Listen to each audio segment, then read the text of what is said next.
Hey everyone, how you doing? This is Amon Green, Green Bay Packers all-time leading rusher, and you're watching Packers Total Access Live, your daily source for Packer content.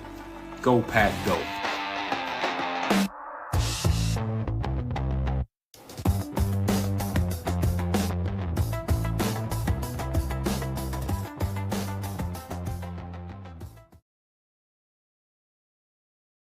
What's up, guys? Welcome into Packers Total Access. My name is Clayton. You can check us out on packernet.com. Find me on Twitter at Packers_access. And here we are, December 1st. It's Bears week.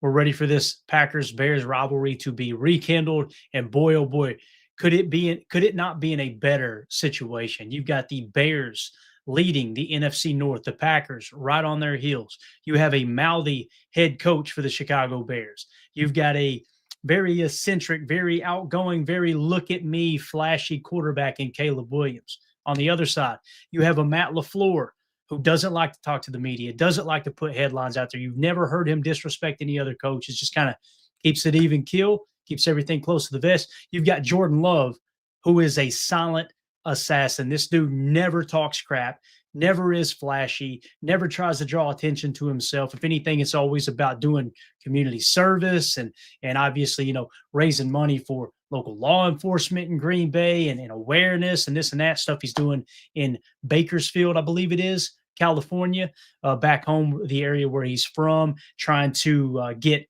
the public and the police force to kind of join together and become more in unity, more unified to make the communities better. They couldn't be any more different when you talk about how this team's built, the character of each team, and where this rivalry is going to at the next level. I'm so excited to dive into it. So that's what we're going to cover today. Little Packers-Bears rivalry. We're not going to get too deep into the numbers. We're just going to talk about what this game means for both teams, essentially, right? And really, you got to start things off with Ben Johnson and what he said back in January. We're going to bring you those comments back to the surface, how Ben Johnson disrespected Matt LaFleur as soon as he got the Chicago Bears job. We're going to talk about Matt LaFleur's coaching record, Ben Johnson's coaching record. We're going to talk about where PFF has these teams ranked. We're going to talk about where these statistics have these teams ranked in the important categories of scoring offense, scoring defense, yards per play, points per or yards per play allowed, all those different things. So going to do a quick deep dive and get this rivalry week kicked off. Right. Before we do, if you guys would do that YouTube stuff for me, hit like, hit subscribe. If this is your first time tuning into PTA, welcome. Thank you for making us a part of your afternoon. We're not experts. We're not insiders. We're not media members. We're fans just like you talking Packers on the daily. So if you're looking for that type of content, make sure you hit subscribe and click that bell icon so you're notified anytime we do hit that go live button here, which we'll do multiple times a day in most cases. I see the chat's already filling up. Appreciate everybody jumping in. We got Nick McSwain in the house, Mitchell's mommy in here, United Bates. Let's see who else we got in here. Paging Dr. Crutch. Good to see you, sir. Cannonball John. Everybody following in. Thank y'all so much for making us part of your afternoon. Let's waste no time. Let's get into it. What are we talking about here, first of all? The comments that Ben Johnson made back in January, okay? I just grabbed this clip real quick and threw together the most important part at his introductory press conference with the Chicago Bears. This is what Ben Johnson had to say about Matt LaFleur back in January. Here we go.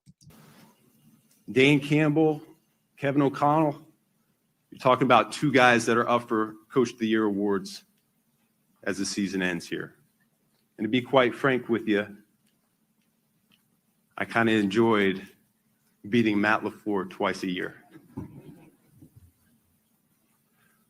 So awkward. Is there a more punchable face than that right there? Seriously. You talk about a weak chin, and if I hear another person talk about how jacked Ben Johnson is because he took his shirt off, like the prima donna he is, matched up perfectly with his quarterback who couldn't hit a bull in the ass with a mop, I could have a higher completion percentage than Caleb Williams in the league, to be honest with you. Remember, they were going to fix the receiving core. The receiving core was going to be, oh, yeah, this is going to fix everything, and all of a sudden the completion percentage is just as bad, right? We talk about the adjusted completion percentage ranking somewhere down in the 40s, I believe it was. It was definitely the upper 30s, right? So again, Ben Johnson comes in. Notice how he mentioned Dan Campbell. By the way, how's Dan Campbell's season going? Somebody remind me. How's that going? I'm literally combing through Twitter watching Detroit Lions fans trying to decide if Dan Campbell's actually the coach of the future now. And should they move on from Jared Goff? How'd that go? Kevin O'Connell, another name that he dropped here, Ben Johnson dropped, right? Kevin O'Connell, how's that season going? Mr. Quarterback Guru. Got the quarterback of the future in J.J. McCarthy. How's that working out? Right? And then he intentionally leaves Matt LaFleur out of the conversation and then says, I've enjoyed beating Matt LaFleur basically every time I've played him, essentially is what he's saying, right? This dude right here, I love the fact that this is fodder. I love the fact that this is bulletin board material. I will say this. If the team captains on the Green Bay Packers, think of your captains. Think of your Josh Jacobs, your Xavier McKinney's, right? Your Quay Walkers, your Rashawn Gary's, your Micah Parsons, all these guys, right? That every single week we see Matt LaFleur stand at the podium to the point where the fans hate it when he does this, but you never hear him throw players under the bus. He always says, I've got to coach better. We got to have better execution, and that falls on me. He always falls on the sword for his players. These players damn well better all week long be playing that on loop in the locker room and going, are we going to have our coaches back like he's had our back? We're the youngest team in the league, and Matt LaFleur consistently has them in the playoffs and has them in the hunt and has them in every game. They've lost 3 games this year for a combined total of 9 points. Each of the 3 losses were 3-point losses. And he's always got them in a position where they can succeed. They better have his back. I'm telling you, and Matt LaFleur can't do this. Matt LaFleur can't go in the locker room and be like, all right, guys, you hear what he said about me back in January? No. Go to work, out-scheme his ass, and your players better show up to play. Your players better get your coaches back. That's what better happen this week. Because this little twerp right here thinks he's running the North. He's got another thing coming. I'm telling you right now, I would put this roster up over Chicago's any day of the week and twice on Sunday. We've watched them win trash game after trash game after trash game every single week. And then hear the mainstream media talk about Caleb Williams like he's this true franchise quarterback. What numbers are you hanging that hat on?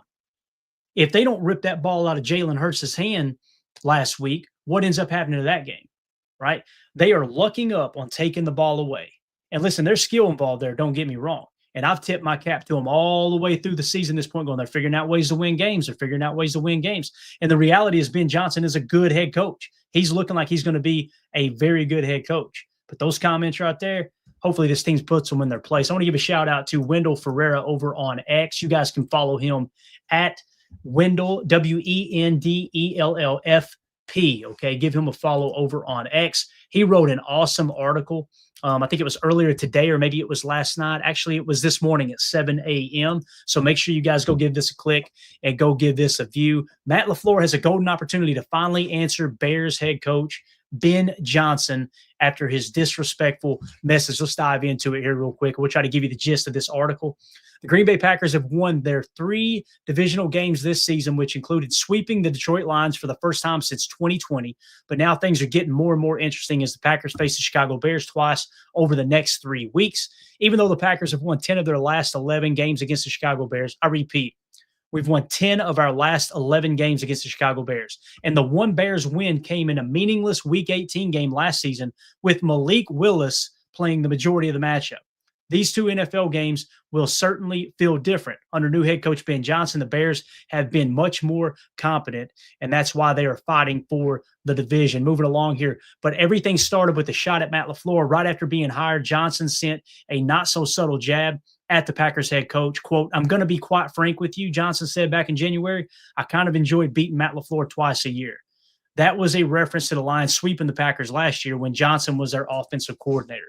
Notice how he didn't say, we really enjoyed sweeping. It was like he was the only one that had anything to do with it. I'm telling you, this guy right here, it's coming. His time's coming. Matt LaFleur was classy in responding to this at the time, saying that he understood what Ben Johnson did, trying to motivate Bears fans entering a new era. Quote, I'm sure he's playing to their fans a little bit, LaFleur said. It is what it is. I'm not going to lose much sleep because of that.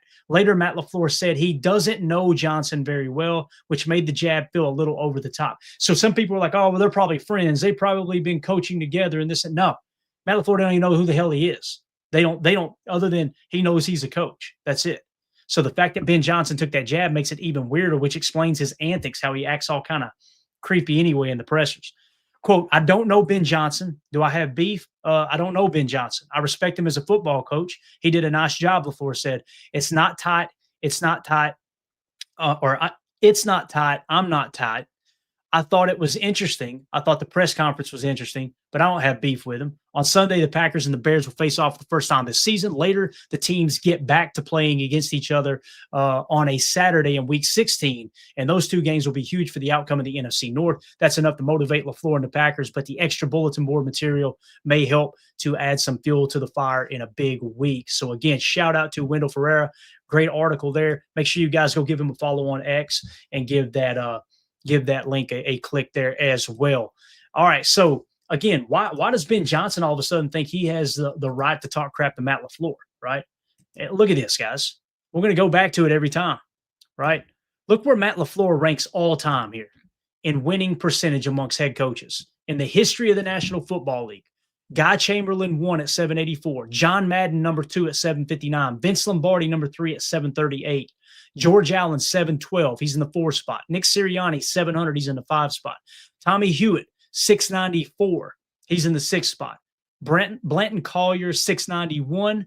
Ray Flaherty, 684. Jim Harbaugh, 683. George Papa Bear Hallis at 682. Then Don Shula at 677 in the number 12 spot, ahead of Hall of Famers Paul Brown, Tony Dungy, future Hall of Famer Andy Reid, Hall of Famer Patty Driscoll, Hall of Famer Curly Lambeau, right? Sean Payton, Mr. Golden Show. Everybody loves Sean Payton, right? He's in the 24th spot. Matt LaFleur is 12th all time in winning percentage. And you're going to have a first-year head coach come in and talk trash? Nah. These players better have his back. So, again, how do these teams rank? That's what you got to ask yourself, right? How do these teams rank in terms of the important statistic, the important analytics, just on the surface, right? Let's go to scoring offense. I won't put it on the screen, but I'll read it off to you. Points per play on the season, okay? Green Bay ranks 10th. Chicago ranks 11th, right? Couldn't get any closer in terms of for the 2025 season. However, when you sort it over the last 3 games, Green Bay ranks 5th in the league at 0.402 points per play. Chicago lands in the 6, 7, 8, 9, 10, 11, 12, 13, 14, 15, 16, 17th spot. What's that tell you? Over the last 3 games, they're trending down in points per play, all right, in offensive scoring. Let's go to scoring defense. Actually, let's stay on offense. I apologize. Let's go to total offense, yards per play, because this shows you how efficient a team is, right? Moving the football. They may be struggling in the red zone, but how are they moving the football? Yards per play, okay? Chicago is not on the year, and Green Bay is tied with them in that number 9 spot, both at 5.6 yards per play. Let's go over the last 3 games. Over the last 3 games, who is playing better at the moment? Green Bay is somewhere around the 1, 2, 3. They're actually tied for the, let's see here, 2, 4, 6, 8, 10, 12, 13, roughly the 14th spot, 13 or 14, right? Chicago is currently sitting in yards per play behind them with 4.9 yards per play, and that is over the last 3 games. That puts them somewhere around, I don't know, the 20 spot. So what's the moral of the story here? On the season, it looks like Chicago and Green Bay's neck and neck. Over the last 3 games, our offense is ascending. Theirs is starting to taper back a little bit. Let's jump over to defense real quick. Scoring defense, opponent points per play. On the year, Green Bay's opponent points per play allowed, all right, scoring defense. Green Bay is 5th in the league at 0.310. Chicago, 27th. Now, let's go over the last 3 games because their defense has been playing better, right? Over the last 3 games, Green Bay is sitting in the 1, 2, 3, 4, 5, 6, 7, 8, 9th spot at 0.289. Better than the entirety of their season. However, they've dropped in the rankings a little bit, not at 0.289 points per play allowed. Whereas Chicago, they are another 10 spots below them at 0.345 points per play. So of the last 3 games, Green Bay's playing better offense. They're moving the ball more efficiently than Chicago. They're scoring more points, significantly more points than Chicago in terms of points per play. They're allowing less points per play on defense. And now let's jump over to yardage. And let's go total defense, opponent yards per play. On the season, Green Bay is tied for 4th best at only 4.7 yards per play allowed. On the season, Chicago is 30th at 6.1. When you go over the last 3 games here recently, Green Bay is somewhere around the 2, 4, 6, 8, 10, 12, about the 13 spot with 4.8 yards per play allowed. Chicago is about 8 spots below them at 5.3. So again, the Packers are playing better football right now than the Chicago Bears are. Does that mean they're going to win on Sunday? No, it doesn't. But just to kind of put things into perspective and look at every angle here, how do these two teams match up? Ben Johnson, I think his mouth might have wrote a check that his ass can't cash, to be honest with you. I'm excited about this game. Again, Green Bay's got to show up. And the thing that the Chicago Bears do well is they take the ball away. I'm excited to see if this Green Bay Packer team can continue to protect the football. And let's see if Caleb Williams can protect the football as well. Let's see if we can slow down their running. Everybody last week said no way the Packers going to slow down Detroit's running game. You kidding me? Look at Detroit. Detroit ran all over the Giants. Well, it was the Giants, right? So the Chicago Bears' running offense, their rushing offense, has been pretty solid here lately, right? Let's look at how the teams rank overall according to PFF. They have the Green Bay Packers grading out as the 4th best team. The team that we just beat on Thursday is the 3rd highest graded team in the Detroit Lions. Now, you guys know I've been very vocal. I think that Dan Campbell has lost some games this year being too aggressive on 4th down, right? So the fact that we beat the number 3 team just shows how well they've been playing at a 92.6. The Packers are sitting at 88.6. Where's the Chicago Bears? Chicago Bears are in the 15 spot at 77.2 is their grade. All right. Now, what is it they're doing well? Running the football. If you sort by run grade, the Chicago Bears have the 4th highest run grade, all right, amongst PFF at an 88.0. So that's how they shake out right now. Detroit's run grade in terms of PFF score was ranked 9th. So the Chicago Bears are running the football better according to PFF. However, if we cross-check this and we jump over to rushing offense and yards per rush attempt, let's see how Chicago's actually doing. They are 5th in the league on the season. However, over the last 3 games, they're sitting in the roughly 7 or 8 spot. All right. So what's their running? What's their running game going to go up against? Our rushing defense, yards per rush attempt allowed. The Green Bay Packers are tied for 5th best on the season in yards per carry allowed. And over the last 3, they are sitting at about the 10 or the 12 mark right now at 4 yards per carry allowed. So again, it's going to come down to how can the Packers stop this running attack of the Chicago Bears, right? And again, what is Ben Johnson going to do to scheme around the fact that Caleb Williams has struggled throwing the football? Elite scrambler, got a cannon for an arm, right? I literally watched a show just a second ago where they were raving over Caleb Williams and that touchdown pass he threw to Colston Loveland. It was an absolute dime. He dropped it in the bucket, a perfect throw.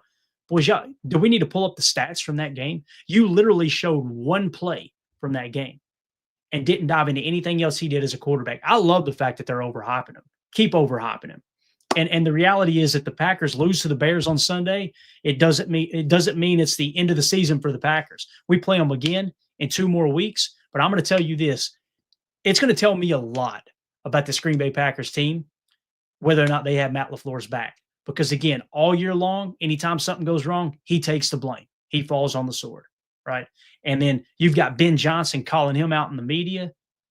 I'm excited to see what this Green Bay Packers team does when Chicago comes to town this Sunday. Again, that's a 3:25 Central kickoff for that ball game. I want to know what you all think in the comments. Let me know, watching this video back, how you feel about the Packers and the Bears matchup this weekend. Do you think, and here's the other thing we didn't even talk about in terms of scoring defense, right? We kind of hit on it a little bit. Let's go to passing defense and scoring defense. Opponent points per play allowed. We kind of talked about it a little bit there with Chicago, where they're ranking on the year. They're sitting in the 27th spot, right? Passing defense, as it sits right now, opponent yards per pass attempt allowed. Green Bay is 4th best in the league. So Caleb should struggle to throw the football. You need to key in on stopping the run first and foremost. But Chicago's pass defense on the year, guys, 27th at a 7.2. 7.2 yards per pass attempt allowed.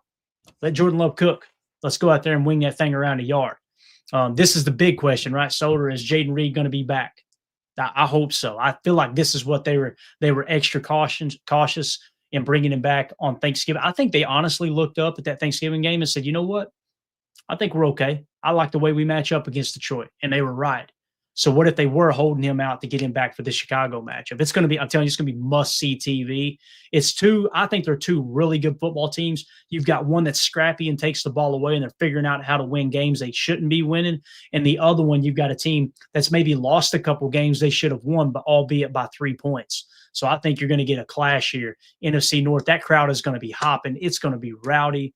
Let's go out there and get the damn job done. That's what it comes down to. So really, really excited. Let's see what everybody's saying in the chat. Older Than Dirt said the Packers will bring the Bears back down to earth. I see a 35-10 win. I know this. The goal is always just to win the game, right? But boy, oh boy, if there was ever a game where you go, you know what? Let's throw the damn pedal down let's put the pedal to the metal and not look back, and let's try to boat race these fools. Let's don't just try to win. Let's go out there and just demolish them in every single aspect of the game. This is the tone I would be setting for the team. And again, it's got to be set from within. It can't be set by Matt LaFleur. Matt LaFleur can't go up there and say, look at what Ben Johnson said. But that team needs to step up and go, look what Ben Johnson said about our head coach, about our leader. Let's go out there and stick up for him. So I'm excited about it, guys. It's going to be a lot of fun. The rivalry is on. It's right. Respect Orange's rivalry is on. Our wide receivers better catch the ball because J Love is going to cook. There's not a quarterback in the league that's hotter than Jordan Love right now. Before Monday Night Football, it looks like he's going to be the front runner to win the Offensive Player of the Week for the second time this year. The second time. That's really, really exciting stuff there. So again, man, this is and I hope they do, Doug. It says the press will ask Matt LaFleur about it, and he'll just brush it off to the side. I want to hear one of our players in the locker room say something. Is what I want to hear. I want to hear Micah Parsons or Rashawn Gary or any, give me an Edgerrin Cooper, Xavier McKinney would be perfect. Like, yeah, we took note of what Ben Johnson said about our coach. Yeah, we got that. We got that logged away. Just go out there and smoke that head. So let me know in the comments, guys, what you think. Think the Packers got a good shot to win this ball game? How do you feel about the Ben Johnson comments? How do you feel about Matt LaFleur matching up against him? Because I'll tell you this, with how bad their defense is playing in terms of all the analytics other than the takeaways, if we protect the football, that's how Philly screwed the pooch, right? They lost the turnover battle 2-1. They win that turnover battle, and the middle eight stays tied. If they don't lose the ball on that tush push, they were finally starting to get stuff going. I think that game ends differently too. And how about we go out there and take the ball away from Chicago 2 or 3 times? It's going to be cold. It's going to be chilly at Lambeau Field. We'll see what the forecast is. We'll dive into that as we get a little later in the week, but it's going to be a fun matchup for sure. This is what I'm talking about too, Solder. Solder says, I just want to see Parsons run Williams down in the backfield 6 or 7 times. Parsons ran a 4.340. Caleb Williams is not going to be able to sprint run away from Micah Parsons. Now, should the whole game plan be about bringing down Caleb Williams? No, I'm telling you, that's the part where you got to play with intensity when you're one-on-one matchups, knowing what Ben Johnson said. However, stick to the game plan. Cage rush and stop their run. Make Caleb Williams beat you as a quarterback, because I'm telling you guys, he was off the mark all day long against Philly. They just gifted that game to Chicago. So if you do that, if you go out and you stop their run first and foremost, and you rush, you stick with Caleb with a cage rush, I want to see Micah in passing situations playing Joker 1, where Caleb has got to know where he's at. Cage rush around him. Don't allow him to get outside of the pocket. For God's sakes, attack his outside half. Make him step up in the pocket and run up the middle. Don't let him do that little jab step in, roll out, and all of a sudden you're attacking the inside half. No, play the outside half. That's got to be the game plan for Caleb Williams. Because I'm telling you, if you take Caleb Williams' ability to scramble away, he is not a starting quarterback in the National Football League. There's nobody who could show me any statistic. I welcome it. Anybody who's hearing my voice, show me anything that backs up Caleb Williams being a solid NFL quarterback if he's not allowed to scramble. You won't find it. So he is what he is. He's a running quarterback. Let's make him throw from within the pocket. Let's make him pass from within the well. Watch him hit our defensive lineman in the face 6 or 7 times in one game if you're making him throw from within the well. Because those cute little arm angles and everything he's got, it's funny how when people keep him in the pocket, he's smacking defensive linemen in the face with the football. And again, very, very inaccurate from having to throw from within the well. If you let him get on the edge, it's a whole different story. So let me know what you guys think in the comments. We will see you guys later on this evening for PTA Live, most likely at 6 p.m. Central, if everything goes as planned. The evening's been a little bit screwed up here, but please make sure you hit like, hit subscribe, click that bell icon so you're notified when we go live in the future. My name's Clayton. This is PTA. Go Pack, go. Here we go. Bye, guys.